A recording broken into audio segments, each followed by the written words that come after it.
Be one of the first to see the first two episodes of the highly anticipated FX series Shogun on the big screen. You can head over our contest page, register for your shot at a pair of reserved seats at an early screening February 22nd. That's tomorrow, KFAN.com. Keyword contest.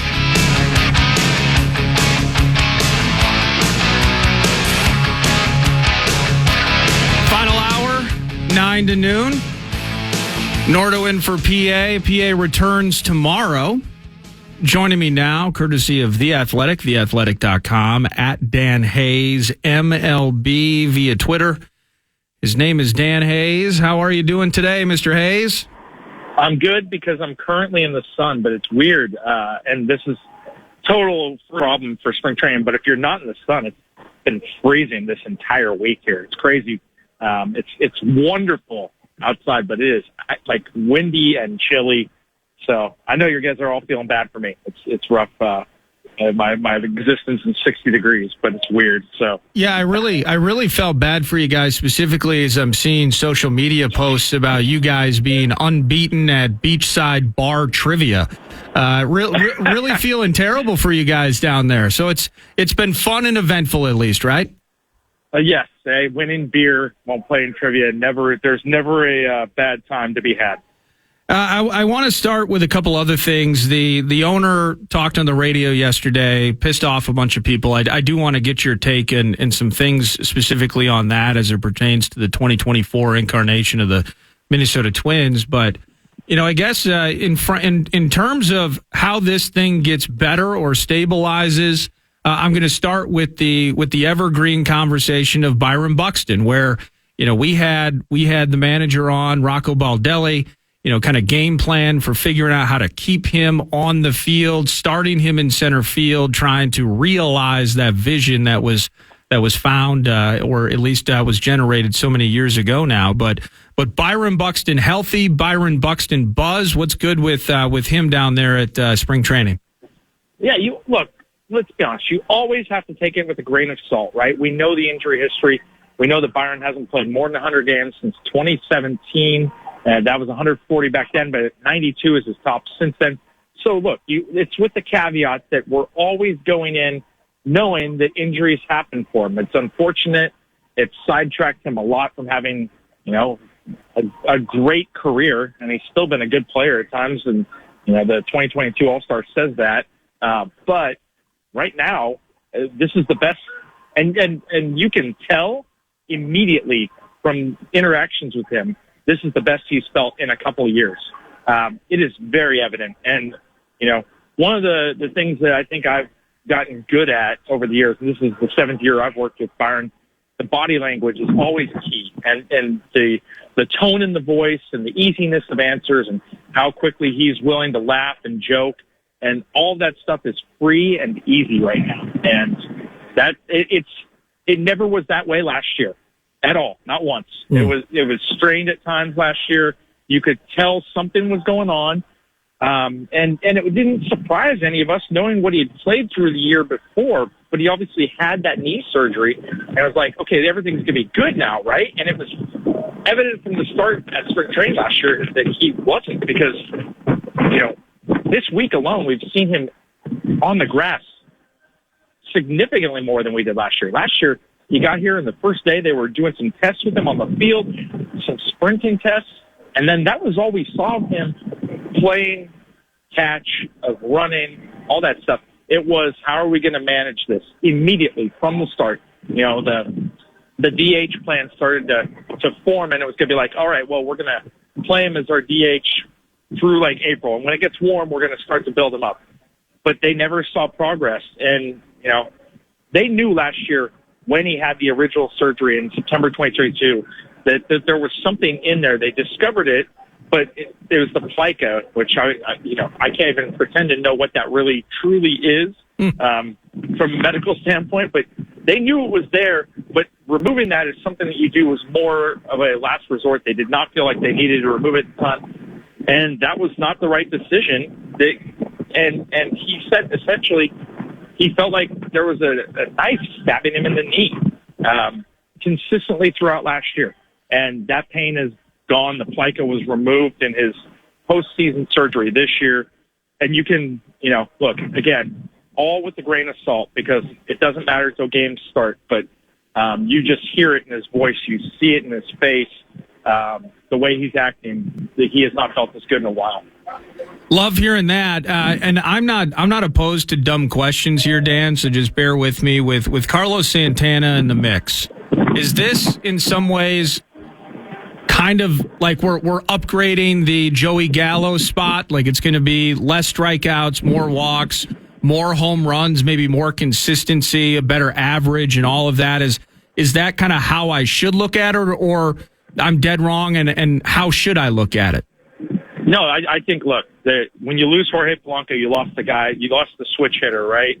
You lost the guy that they'd bat anywhere in the lineup and a run producer. They were going to need another switch hitter. They wanted Santana. He hits left-handed pitching. That's something that they've needed for a long time. He'll play more than that because it's Carlos Santana and his track record's pretty good. Even though he's 38, I think they still believe there's a lot in there. But, one of the biggest things there is they were miserable defensively at first base last year. And Joey Gallo could have been that first baseman and played for them. But it's like they tried him, obviously, in the outfield, and that was where he was probably brought in the most, and they needed it more last year in outfield. Santana was like the third best defender at first base in baseball last year. And for a team that was worst at first base defense in baseball, I'm guessing that probably would have saved them a lot of runs if it had been Santana. Look, he's just a formidable professional hitter, and I know that term gets thrown around a lot, but you look at the back of his baseball card, and the guy who knows how to drive and runs, and he's beloved everywhere he goes. Last year he started in Pittsburgh and got traded. This is the first time he's had a chance to play for a winning team from the start of the season, and he's excited to be here. But I think that definitely far fewer strikeouts than Joey Gallo. Maybe same home runs, and I would think way more RBIs. Gallo certainly wasn't an RBI guy with the lack of contact in his game. So whether you're doing mailbags on The Athletic, or you're doing podcasts, or you're joining schmucks like me on the radio, when you're trying to frame up, and it's kind of the fun thing as you guys get closer to the end of festivities in Fort Myers, and you start projecting things and what this thing's going to look like from a lineup or a rotation perspective, all of that. How are you framing up what they've done, maybe not necessarily in direct replacement of the Sonny Gray types and such, but how they've worked with whatever their financial resources they are, as apparently as meager as they are, that they can make this staff work in 2024. How are you framing that up in your mind at this point? Well, I think going in, the rotation has a bunch of questions. Pablo Lopez is great, and let's be honest, Pablo Lopez is probably the best front of the starting staff pitcher they've had since Johan Santana. I mean, led the league in strikeouts last year. I think the ERA was 3.66. I cannot wait to see, because I've been told he's a guy who really does well adapting the second time through, that he gets better. So that should be very interesting to see what he can do to top an excellent 2023 campaign. But beyond that, look, Joe Ryan has never made 30 starts. Bailey Ober's never made 30 starts. Anthony DeSclafani has been injured the last couple of years, and I think you look at that. But they really are excited about Chris Paddock, another guy with a question mark coming off his second Tommy John. I don't think they're worried so much about the health there. I think he's in excellent shape and has potential to be a horse. It's more that he just hasn't had the workload in a couple of years because of the Tommy John surgery. But I think the rotation, it's going to be fine. With Pablo up front, Paddock is they think quality-wise that Paddock can be a very good pitcher. It's just quantity. What can they get out of him? Yeah. I think, it's the biggest question mark on the team, but I like the idea that Louis Varland is your sixth. I think that, he had 10 starts last year, and I think he understands the importance of that third pitch, and he added a two-seam fastball to help offset. You look at his struggles against righties last year. It was miserable against righties as a starter. It's like an 894 OPS against Louis Varland, and righty on righty, that's not a great stat if you're a right-handed pitcher. But he's sort of that guy who really can step forward and take the reins here, and we'll see a lot about that. But what I like, what they did was they found a way to maybe minimize what that staff has to do because they've just built out the bullpen. I mean, this is such a deep bullpen, and this is a team that will score a lot of runs if they can stay healthy. I mean, the idea that they could potentially have Buxton, Lewis, and Correa in the lineup together at the same time, you know, Buxton and Correa combined for 2 WAR last year, and the Twins won the division pretty easily and performed well enough. If those guys are, you know, those are guys that you normally project to produce 8 to 12 WAR for your team, and they combine for, you know, 2. So there's a lot of room for growth there, a lot of room for that offense. There was a lot of variance, but I think they think the offense could be much better if everybody's healthy, and they have bullpens that can close out games. So they've done a good job where, at least with the questions in the rotation, there are workarounds, especially being in an easier division. If your offense is scoring a ton and you can close out games where you have the lead, you know, you only need your rotation to do so much. Look, we saw that last year in the World Series. We're not talking about amazing rotations between the Rangers and the Diamondbacks as far as teams getting to the World Series. You know, the best rotations, I mean, look, the Twins potentially had one of the best rotations in the playoffs last year, and that was only having Sonny and Pablo at the front and, you know, a bunch of question marks with guys behind it because Over was not really great and Ryan was struggling and Maeda was struggling. I don't think that you have to have a lockdown starting rotation to win, and we've seen that bear out over the last couple of years. The fact that they've built up the bullpen was smart.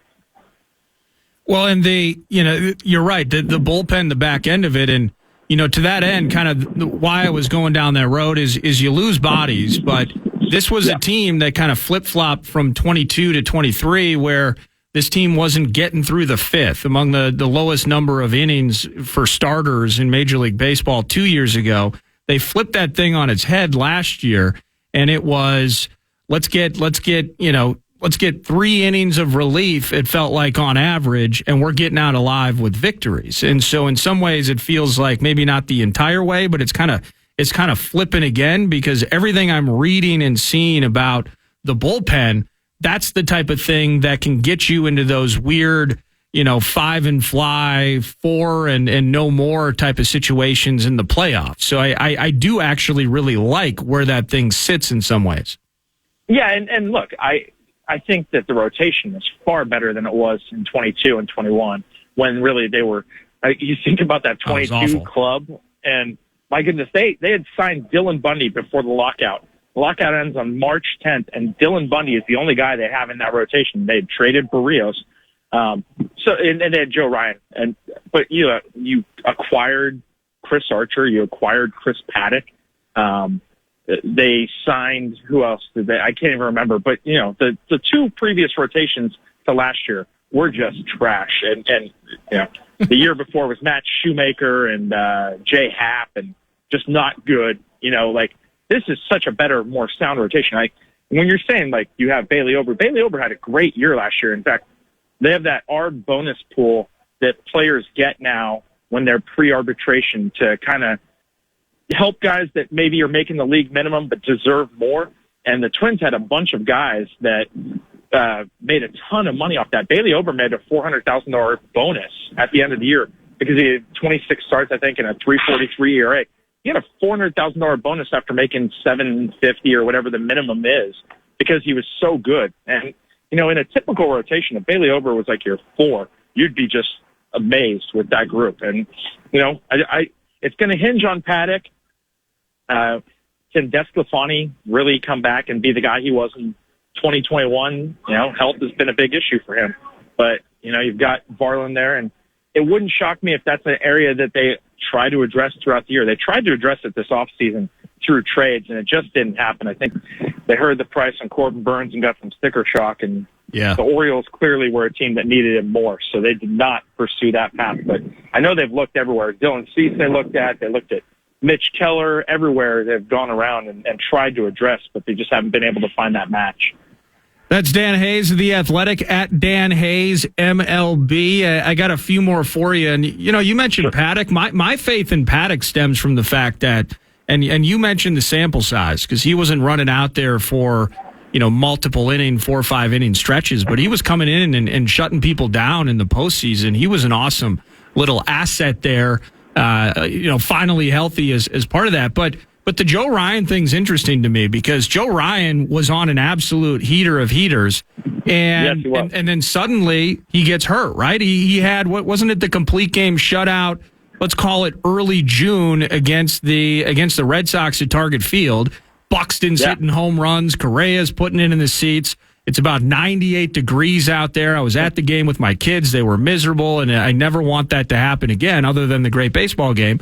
But then suddenly there's an injury, and maybe Joe didn't necessarily tell everybody about that injury. I love the idea of, if he's healthy, we also got a glimpse from him. There's some faith to be had in Joe Ryan if he's not hiding groin injuries. Right.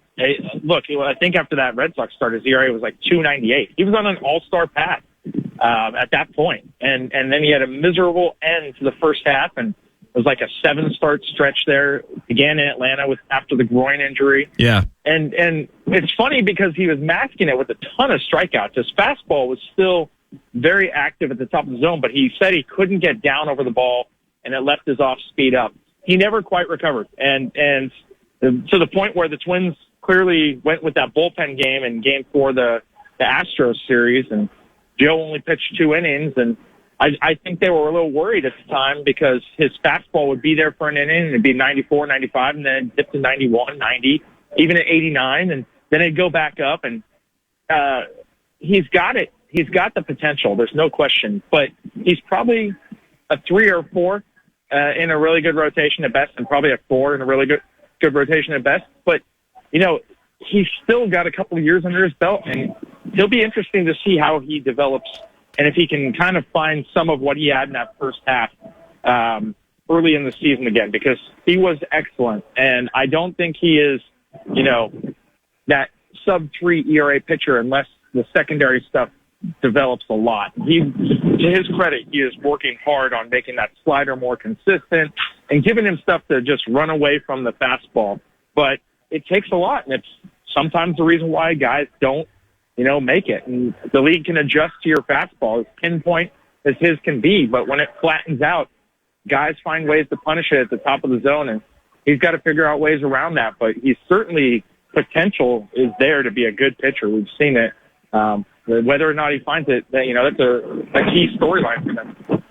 Well, let me wrap this up over the next several minutes with a topic that annoys every Twins fan and makes everybody who covers the Twins uncomfortable in some ways.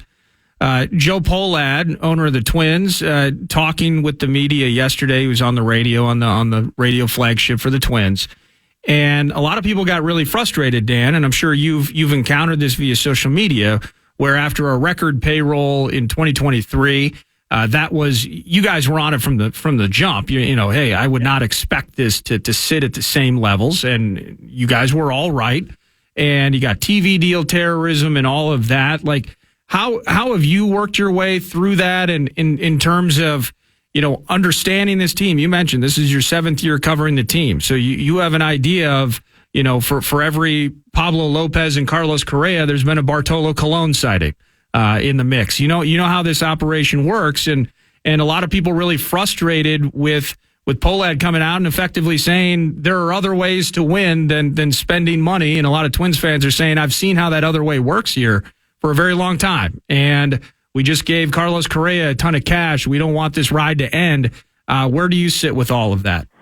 Yeah, look, the messaging yesterday definitely didn't get delivered well. Was it shocking? No. If you're shocked by the fact that they're cutting payroll and not going to go out and get Jordan Montgomery at this point, you haven't been paying attention. Is it disappointing? Yeah, I think anybody should be disappointed in this. The team, you want your team to be pedal to the metal right now, right? They just won. They ended that playoff losing streak. They won a division, the wild card series in advance, and won their first series in 2002.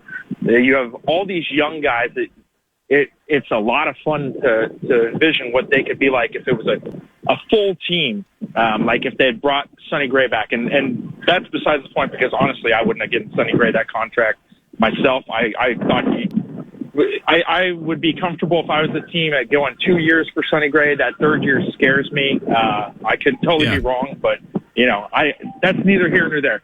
You still should have maybe got a pitcher to replace him, a quality pitcher to replace him. It's disappointing that they have cut the payroll, but it's not shocking. Derek Falvey's been on record as saying we spent a record high signing or payroll last year. That ebbs and flows, and I think that what happened is you had a combination of the fact that this TV deal, and they're going to lose off the top, 15 or 20 million. Nobody knows the amount, but the Twins, one of the reasons why nobody's talking about it is the Twins were not in a position where they could walk away from the deal. And I think Valley knew that, or Diamond, whatever you want to call it. Diamond Sports knew that. So the business has been bad for 4 years. The business has been terrible for 4 years at the gate, somewhere in that 3 to 4 million fewer tickets than they expected to sell. Part of that was like the pandemic. They geared up for a huge year, and they expected to sell 2.7 million tickets, 2.6 million tickets. They'd sold 2.3 million the year before at the Bomba Squad, and they increased the payroll by 20 million and up to like a record high at that point.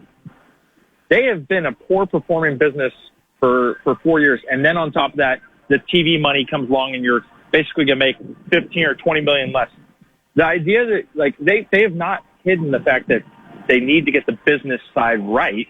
Like, I think I wrote a story about Joe Polat about a year ago where he said getting the business right is a big deal. And they've been willing to throw money at it for a couple of years. And I think they made the decision that this was the time to cut it back. And the one thing that's weird about all this messaging is that when we look at this team, they have affordable players in Royce Lewis and Edward Julian and Matt Wallner and the Louis Varlands and Joe Ryan and Bailey Ober.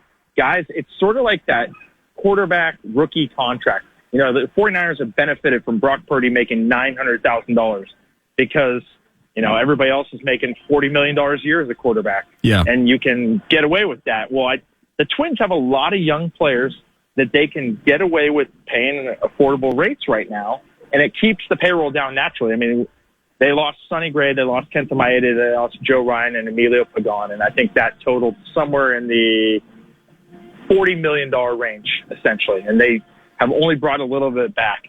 I still think they will sign Michael Taylor here before camp and end up at $130 million, and that's about a $25 million payroll reduction. That doesn't shock me at all. This was coming.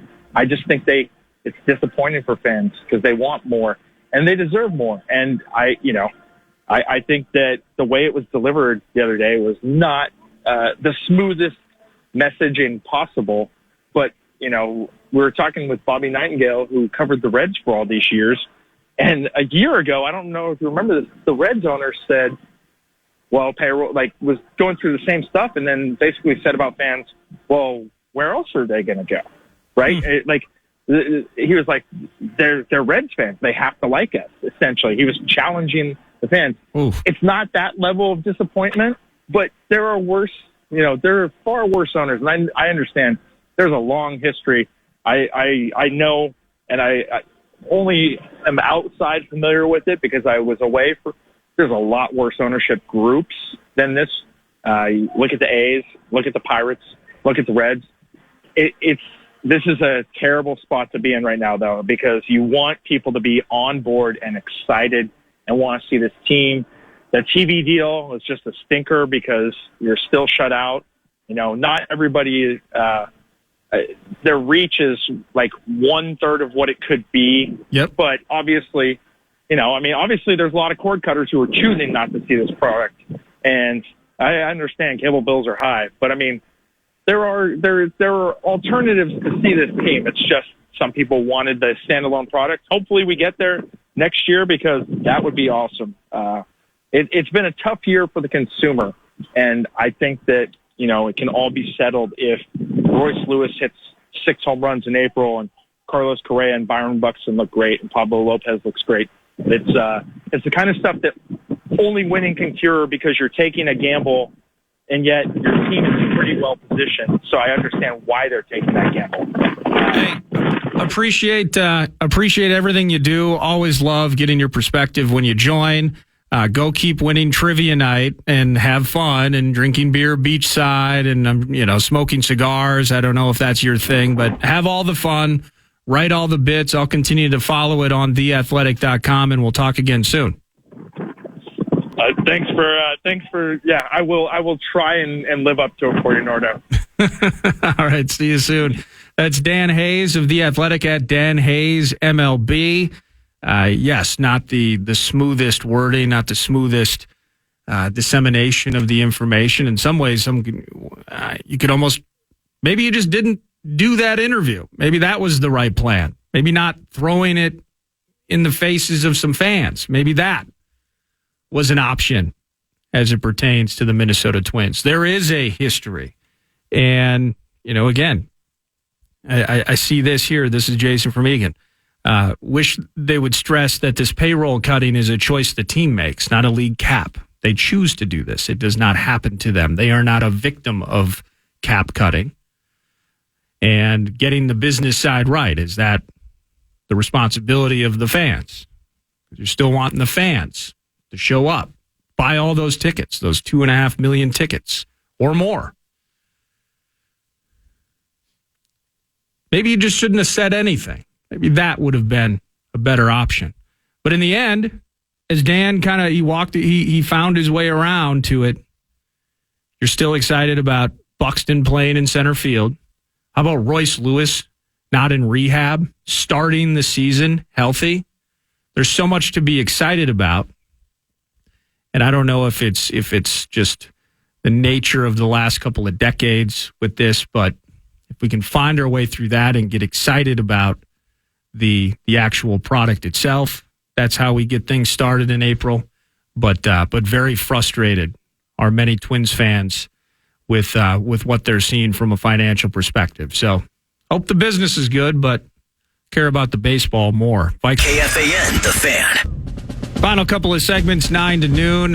And before we get to Vikes Bites, this is why I'm excited for baseball season. Because in the end, just the varying degrees of perception that exist. Jeff in Duluth. Nords, except for maybe one more starting pitcher, I'd argue the Twins don't have any pressing needs. Loaded all over the place and a deep bench. I like that. Another text message. We only have the 4th worst owners? Sweet. Robert, Twins chose TV money over fan exposure. Same excuses. This one, Twins have the 6th shortest odds of winning the World Series in all of baseball according to Vegas. Season hasn't even started, and all I hear is negativity. Being a lifelong Twins fan, I don't understand. Drew checks in, Drew and Milroy. Regarding the Twins, can you please play the nobody cares sounder? The varying degrees of perception. The owner comes out yesterday, just don't join the show. You don't have to talk. Believe it or not, baseball fans, sports fans in this town are very keyed in to what you're doing and what you're not doing. You just shouldn't have talked. How about that for an idea? Sometimes people give that advice, by the way, to me, and 9 to noon. I've heard that advice. But that's actually I'm sorry, at least for now, until Abbott fires me for break times and such. It is my job, and part of that includes Vikes Bites, which is brought to you by Thousand Hills Lifetime Grazed Grass-Fed Beef. And you can go to thousandhillslifetimegrazed.com, learn more about the regenerative agriculture, that process that goes into that delicious beef. And you can shop online at the website as well. You get a big box of it, sits on your doorstep, you grab it, you feast on it, and it's all good with Thousand Hills. Where are we headed to first? Vikes Bites! Well, I had this take over the weekend, and it's more of an opinion. I did see that NFL insider Jordan Schultz says that JJ wants to pass Tyreek's $30 million per year. Whether that's true or not, up to you. Whether you're in with the family or not, or have any information about that.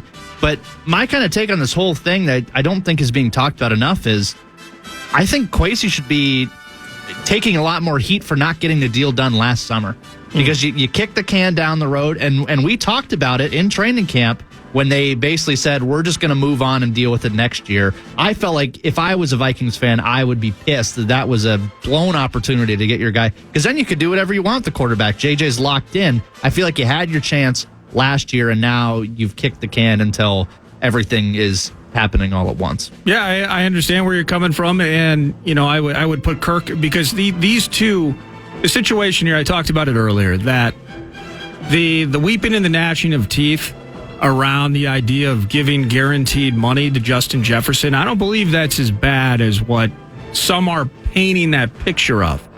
I think that the team wants Justin Jefferson back. I think that they're willing to pay him more money than Tyreek Hill, as you mentioned. Are they willing to pay him top non-quarterback player in the league type of cash? That's a question. So we shall find out. But the guaranteed money piece of it, you're talking about a guy, now he is coming off of course, he missed a bunch of games with the hamstring and such. But overall, makes every dance, makes all the catches, scores touchdowns when given the opportunity, and all of those things.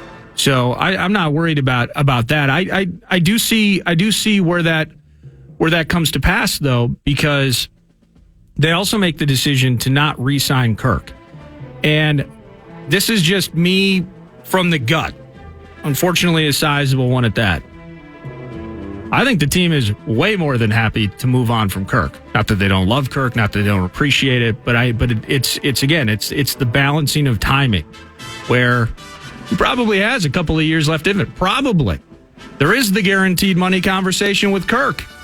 And I would not want to give a fully guaranteed contract to a guy coming off the Achilles. I would want to make it incentive-laced on the front end here in 2024 that could potentially then trigger some guaranteed cash down the road. If he rolls out, plays 17 games, and goes lights out, and then that is something that says, okay, well, now that triggers 2025 or something like that. I think you have to be more creative with Kirk's contract given the situation than you would have been a couple of years ago, or you would have been even a year ago before the Achilles thing happened. They didn't make the deal then, and maybe it was an argument over time, 2 years term versus 3 years, etc.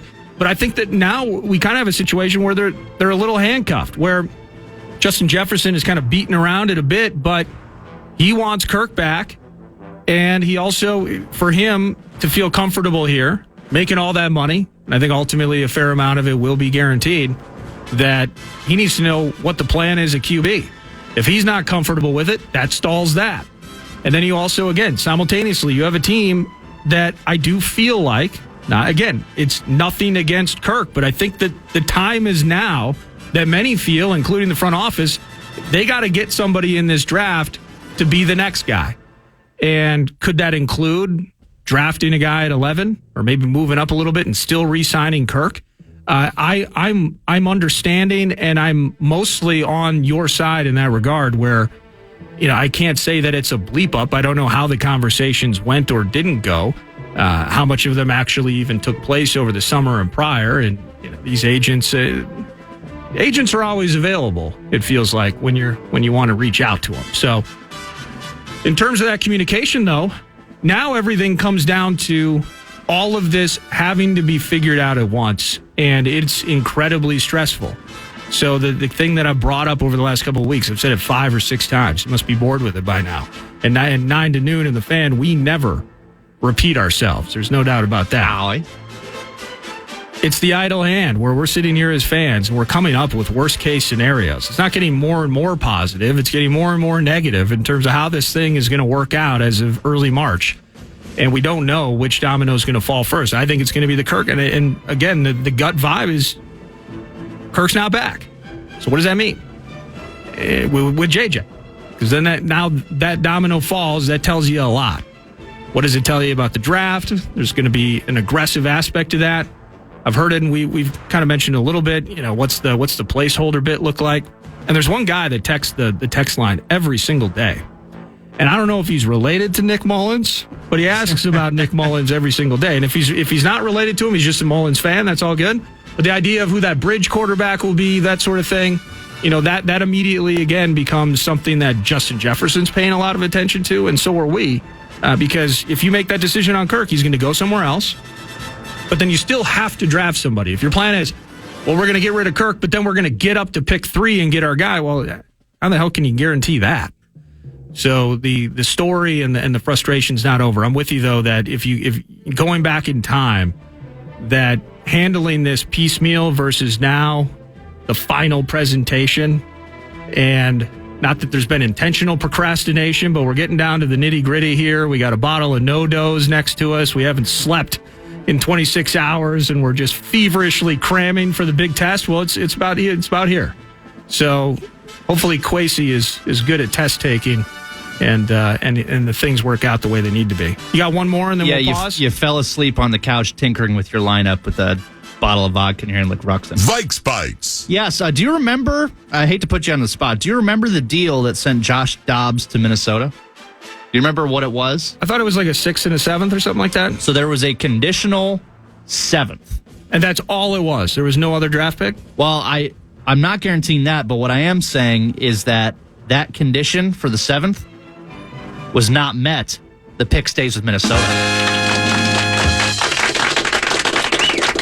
So there you go. 7th round pick staying here. Yeah, so hope you put it to good use. So we traded, let me see here. 7th round pick would revert back. Okay. Yeah, so we get a 7th round pick. But we did send a 6th to the Cardinals to get him. But maybe that was why after the things did not go the way they were supposed to out of the bye, and we just push. I mean, Jaron Hall had no business starting against your stupid football team in primetime New Year's Eve. Sorry, not sorry. No, it should never have happened. Or Christmas, it would have been Christmas Eve, I forget. New Year's Eve.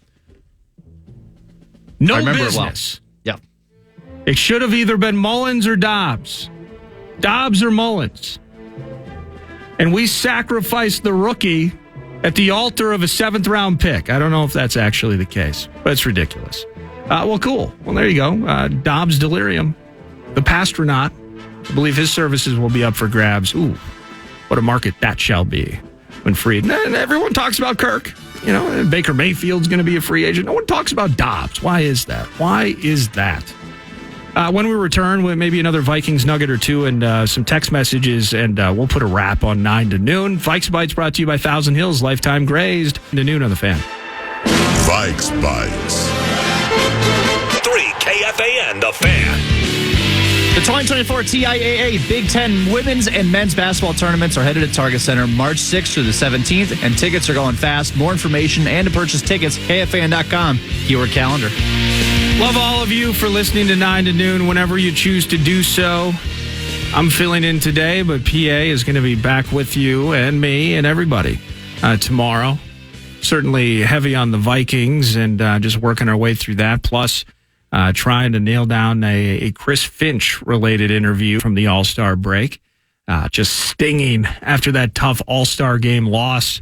Defense in question, gave up 200-plus points. It's just how will he rebound? But final stretch, you know, kind of the way we talked about the sprint for the Wild, sprint for the Wolves, too, to the postseason. But instead of trying to get into the playoffs, the Wolves are trying to hold on to that top seed in the West. So very different type of chat regarding the Howl. And final segments, whether I'm doing a wrap or not, no wraps when I do fill in, but Casey's brings you the final segment all the time. Casey's, whether it's free coffee on Mondays, it's deals on food and fuel with Casey's Rewards. Get that large one-topping pizza. Get Casey's in your life. Stop by one today. No doubt about that. To the text line as we wrap up. Thanks for helping me out this week as well, Brett. Really appreciate that. I know it pains you to talk about the Vikings when, you know, apparently everything's glorious. I mean, you know, here's the deal is, you know, Dak Prescott resetting the market. How about Jordan Love resetting the market? How about that? I don't know if it's time for that yet. 64686 is the text line. Brian in Iowa, can you call it incredibly stressful, talking about last segment, with the decisions that Kwesi has to make, 11th hour, the bottle of Nordos, all of that. He calls it exciting. It's kind of nice to have a blank slate, all we have to do is make opinions. We don't have to make decisions. So we just get to be rubes. We just get to be mad, sad, glad, etc. It's not a bad point, Brian. This text, the Pastronaut, Dobbs. The Pastronaut. This texter, it's a great nickname, the Pastronaut, considering that he cannot pass and he is not an astronaut. Guys, remember that? He was like a rocket scientist, which is cool. Dobbs is a great dude. It just didn't work out. And, people looking back so fondly, again, what happened in Atlanta on that day, it was truly incredible. But now Vikes fans are sitting here sweating the quarterback conversation and all that. They're like, well, we could be drafting 6th. If it wasn't for the Pastronaut. Above average at that. Those pesky wins over the Atlanta Falcons and the New Orleans Saints screwing up the whole thing. Thanks to the listeners for the laughs via the text line. Whether it's good, bad, ugly, I absolutely adore that. As I mentioned, thanks to Brett and thanks to everybody who joined. And Hayes and the Athletic. Twins-related conversation. Feels like more of the same. I just want to see Royce Lewis play an entire baseball season. I think that's pretty cool. Thanks to Pat Micheletti for joining as well. Mike Grimm in studio. Just quick reminder before we head out, we pass the baton to the Grum that tomorrow night Gophers hosting Ohio State. The Buckeyes in town at the Barn. Gophers bounce back from a couple of losses to beat Rutgers. Dig that. And looking forward to hearing Gophers basketball on the Fan tomorrow night. And thank you again, podcastable free iHeartRadio app. Download that thing today. That's it for me. It's Common. Tenna B, is he back? Is he back to full strength? I think so. All right. And if he's not, I hope Tenna's healthy. I'm in for another 3 hours. Well, best of luck to you then as well. Thank you. All right. Enjoy your day. Thanks for listening to The Fan.